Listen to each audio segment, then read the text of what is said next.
Man, I didn't want to make this video.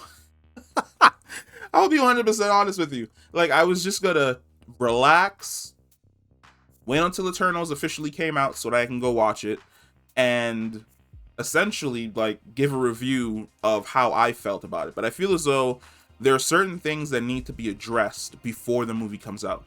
Because already we're seeing people trashing the movie online, saying that it's extremely bad or it's the worst rated Marvel film. And I feel as though it's giving it a bad rap before the movie even comes out. And because it's getting a bad rap this early, it's definitely going to hit the ticket sales.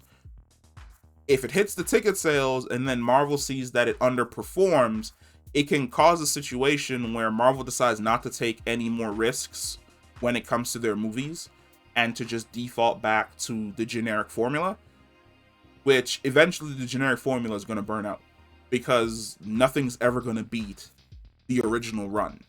Nothing's ever going to beat the run from Iron Man 1 all the way to Endgame. If you decide to repeat the exact same formula again because you think it's a successful formula, fine. But remember, eventually people are going to hit burnout.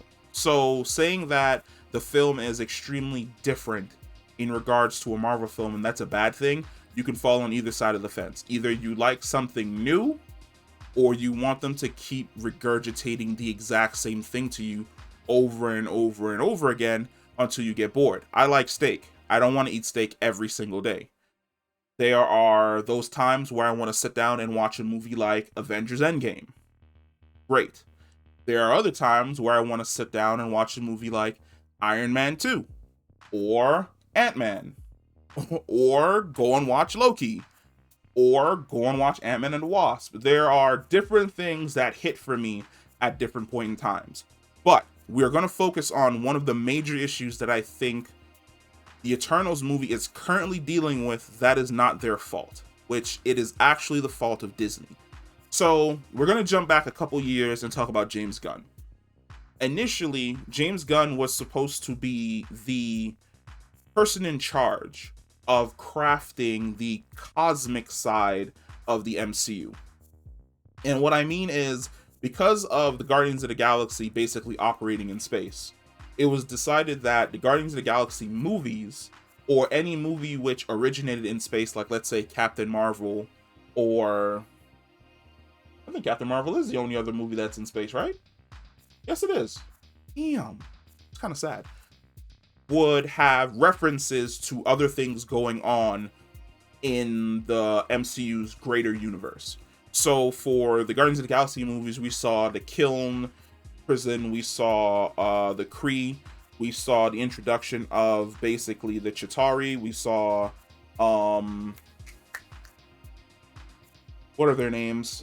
The Nova Corps, or we saw an aspect of the Nova Corps that didn't really involve Richard Rider. But for James Gunn, it was his job and his task to basically expand the entirety of the MCU's cosmic side. Now, Guardians of the Galaxy 3's original release date was supposed to be this year, May. May 2021 was supposed to be the original release date for Guardians of the Galaxy 3. Guardians of the Galaxy 3 was supposed to introduce all of that cosmic stuff that dealt with the Celestials in connection to Ego, that dealt with Rocket's backstory, that dealt with the Kree, that dealt with the introduction of maybe the Shi'ar, that dealt with a greater introduction of the Nova Corps, things along those lines. It didn't happen. Why? Disney fired James Gunn. Now, when they fired James Gunn, they got rid of all the stuff that he was working on the cosmic side because they didn't want to be affiliated with him anymore. Now, we can debate whether or not somebody should be held accountable for tweets that they made 10, 15, 20 years ago. If that person has sincerely apologized for it, I feel as though we should accept that apology and move on. If you decide not to accept that apology and move on, and then you hold those tweets against that person for the entire duration of their life, that is an interesting choice. But I feel as though if someone apologizes for it multiple times, then drop it. The situation's dead. There's no point in consistently always bringing it up or pointing to it to create controversy. Disney chose to fire him. throughout all the work that he was working on, and he left to go work on Suicide Squad, which is a fantastic movie that you should definitely check out. Now, flash forward a little bit later, Disney realizes that no director wants to work on Guardians of the Galaxy 3. Not even the Russo brothers. So they decide to bring James Gunn back. James Gunn was like, all right, fine. I'm coming back. I'm going to work on Guardians of the Galaxy 3, and then I'm out of here.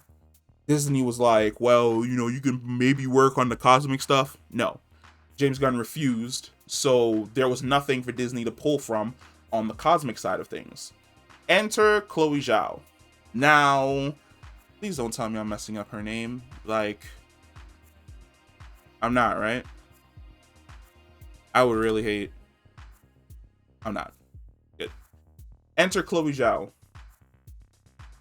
Not only does your movie have to introduce the Eternals, not only does your movie have to introduce the Deviants, not only does it have to explain the connection between the Eternals and Thanos and the Titanians, not only does it have to set up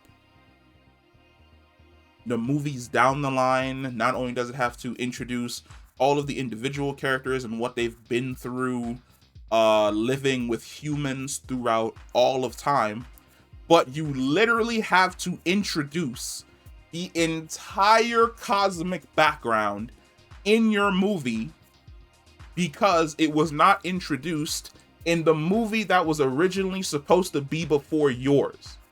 The entire cosmic setup was supposed to be set up in Guardians of the Galaxy 3. Guardians of the Galaxy 3 was supposed to get Adam Warlock and the setup for essentially the Cosmic Order. That didn't happen. No Adam Warlock, no setup. Chloe Zhao has to introduce all of that stuff in her own movie. Then also follow some semblance of the Marvel Studios movie structure while introducing all of her characters, having her teen drama, having people play off of each other. It's insane. So it doesn't really shock me when people say that the movie is not only long, but it's also slow because they have to take time to explain things, and there are just way too many characters and too many things you have to follow. Yes, the reason for that and the reason why the deck was stacked against Chloe Zhao from the beginning. She had to do way too much in this movie to get the characters out there. And I feel as though this movie may end up being like a sacrificial movie where we're probably going to end up getting an Eternals 2. Now, if we end up getting an Eternals 2, it'll probably go on a way different path than this movie did because it doesn't have to do any of the groundwork anymore, which will probably be good. But this movie was always going to suffer. It was always going to suffer right out the gate. And I knew it was going to suffer right out the gate because of all the different aspects that they had to set up. I don't know. I'm still waiting for the movie to come out so I can actually sit down in a theater and watch it and enjoy it. But like, I just really wanted to give my opinions as to why people were more or less on the fence in regards to this movie. And I can understand why a lot of people are on the fence because it doesn't follow the typical structure of a Marvel movie. A Marvel movie, you jump in, you get a clear definition of who the good guys and who the villains are. The villain probably upper hands the good guy at some point in time. There's some type of conflict between the good guy and his team, or the good guy and somebody that he typically relies on. They either resolve that conflict, or that conflict fuels the both of them taking on the villain. The villain gets defeated, move on into the sunset, next movie. But this movie deviates from that because it's trying to tell a more grander and cosmic story. The problem is most of the story that it's trying to tell is supposed to have already been set up in another movie. I'm pretty sure that if there was an original script somewhere out there before, they probably had to do a couple of rewrites here and there to introduce different aspects that weren't introduced. This movie would probably be about 30 minutes shorter. But this is more or less what we got stuck with, so we're all basically just waiting to see where exactly this goes. But hey, once the movie comes out, I'm gonna go watch it. Thursday night release. I'll be back on here. I'll drop like a review and we'll talk about all of like the nooks and crannies about what worked and what actually didn't work. I haven't seen the movie yet because I'm not like an early reviewer. This is just basically my 2 cents on what I realized was going to happen with the movie before it even came out.